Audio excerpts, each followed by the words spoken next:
Halo teman-teman, kami dari kelompok Pakar 9 izin mempresentasikan hasil tugas kelompok kami. Dengan judul Studi B-Value sebagai analisis seismisitas berdasarkan data gempa bumi periode 1914 sampai 2020 oleh Sally Tridiana Nurhidayah Lina Handayani. Dengan anggota kelompok Heida, Ulia, Adinda, Osama, dan Cici Maria. Seismisitas merupakan ukuran untuk membandingkan aktivitas seismik antara satu daerah dengan daerah yang lain. Parameter-parameter seismisitas merupakan harga numerik yang dapat digunakan sebagai ukuran tingkat kegempaan suatu daerah. Parameter seismisitas terdiri dari keaktifan seismik atau A-value dan tingkat kerapuhan batuan atau B-value. B-value erat sekali kaitannya dengan keadaan tektonik daerah yang sedang diamati, di mana B-value bervariasi secara sistematis yang diperkirakan nilainya berkisar sekitar 1,0. Prinsip dasar seismisitas berkaitan dengan penjalaran gelombang seismik atau gelombang elastis yang dihasilkan oleh sumber getaran seperti gempa atau ledakan melalui berbagai lapisan batuan bumi.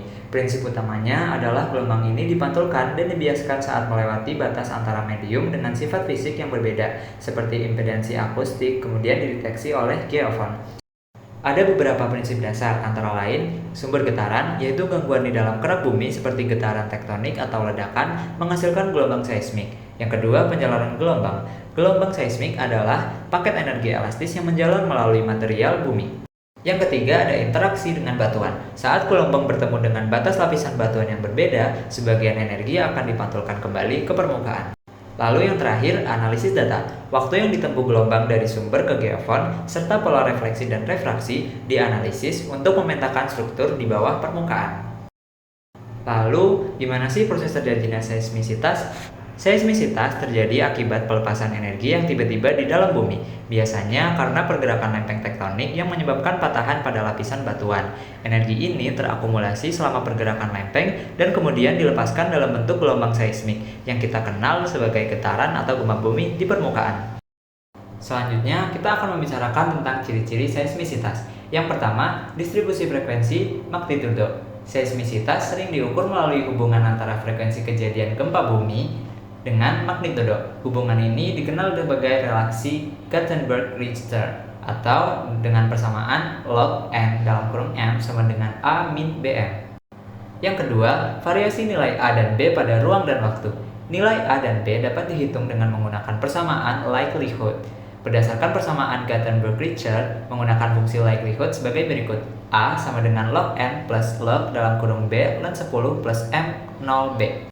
Yang ketiga yaitu parameter kelengkapan magnitudo atau magnitude of completeness. Magnitude of completeness adalah nilai magnitudo yang di atasnya semua gempa bumi tercatat secara relatif lengkap dalam katalog data. Magnitude of completeness mempengaruhi kendala perhitungan A-value dan B-value. Yang terakhir yaitu pola spasial sebaran gempa atau zonalitas kegempaan. Seismisitas dapat menunjukkan pola zona gempa aktif, yaitu zona besar, zona subduksi, dan patahan melalui peta sebaran gempa. Zona subduksi yaitu zona pertemuan antara lempeng Indo-Australia yang menyusup ke bawah lempeng Eurasia. Selanjutnya yaitu aplikasinya. Yang pertama, sebagai indikator potensi gempa besar. Nilai B yang rendah atau kurang dari 1 menunjukkan dominasi gempa besar, dan nilai B yang tinggi atau lebih dari 1,5 menunjukkan dominasi gempa yang kecil. Selanjutnya, identifikasi tingkat kerapuhan batuan. B yang rendah memiliki batuan yang lebih rapuh, menjadi mudah pecah dan rawan gempa besar. B yang tinggi, batuan relatif lebih kuat atau lebih sering gempa kecil.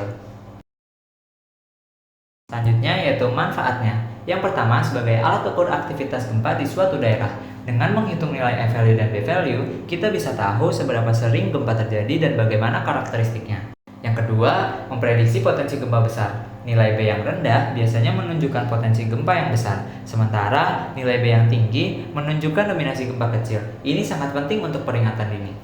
Yang ketiga, menentukan periode ulang gempa. Analisis seismisitas dapat digunakan untuk memperkirakan seberapa sering gempa dengan magnitudo tertentu akan berulang.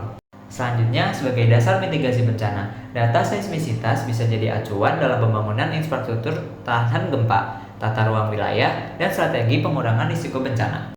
Dan yang terakhir, untuk pemahaman kondisi tektonik lokal, seismisitas berkaitan erat dengan struktur geologi dan stres batuan, sehingga membantu memahami proses tektonik di suatu wilayah.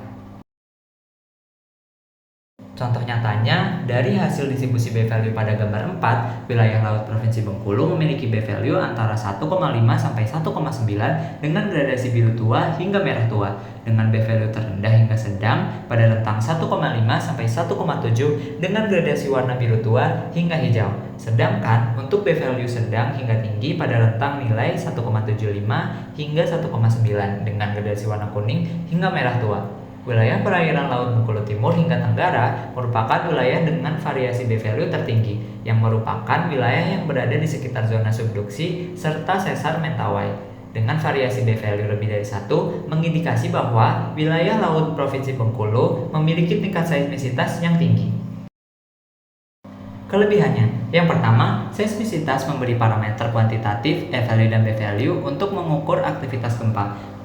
Lalu B-value rendah 1,5 sampai 1,7 menunjukkan kerapuhan batuan tinggi dan potensi gempa besar. B-value tinggi 2,8 sampai 3,2 menunjukkan gempa lebih sering tapi lebih relatif kecil. Namun kekurangannya, data gempa hanya diambil dari satu sumber, yaitu USGS dan mencakup periode 1914 sampai 2020 tanpa verifikasi silang dari lembaga lain seperti BMKG atau EMSC. Yang kedua, penelitian hanya menggunakan metode maksimum likelihood dan persamaan Gutenberg-Richter tanpa membandingkan hasilnya dengan metode lain, misalnya metode Bayesian atau non-pragmatic untuk validasi.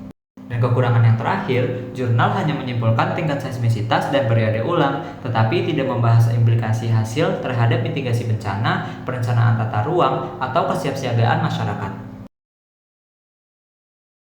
Kesimpulannya, yang pertama, frekuensi kejadian gempa akan menurun seiring dengan peringatan magnitudo. Wilayah Provinsi Bengkulu dinominasi oleh jenis gempa merusak dengan magnitudo 5,0 sampai 6,0 dengan frekuensi gempa terbanyak adalah 5,3 untuk wilayah darat dan wilayah laut.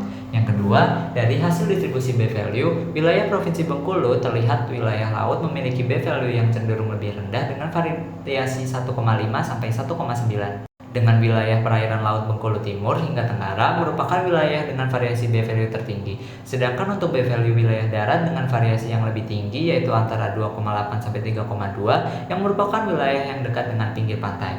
Yang ketiga, periode ulang gempa merusak untuk wilayah darat Provinsi Bengkulu lebih panjang yaitu 4 sampai 7.000 tahun. Sedangkan periode ulang gempa wilayah laut hanya 4 sampai 550 tahun saja.